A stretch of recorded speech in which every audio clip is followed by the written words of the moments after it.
Lim. Lim, tolong aku Lim. Aku dah lambat ni Lim. Aku lagi sejam nak kena pergi KLIA ni. Kau boleh tolong hantar aku tak? Boleh lah, tak ada hal. Okey je. Tapi kau ada lesen tak? Come on lah, ada lah. Tapi lesen aku, lesen baru. Tak boleh nanti aku pergi ambil beg. Okey.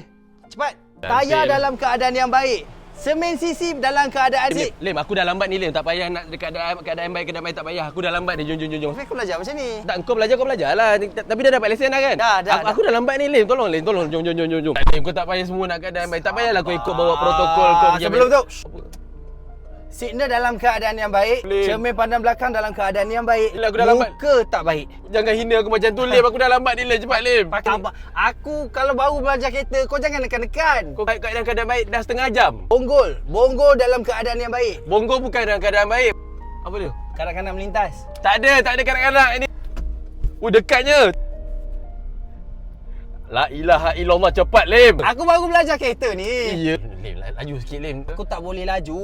Asal tak laju? Aku takut ada speed trap. Kau sampai rumah mana ada speed trap? Aku rasa tak apa Lim. Aku rasa kau pusing balik lah masuk rumah. Ada barang tinggal ke? Tak, aku rasa tak sempat ni. Hantar lah. Flight aku memang tak sempat ni. Tak apa. Terima kasih Lim, nyusahkan aku.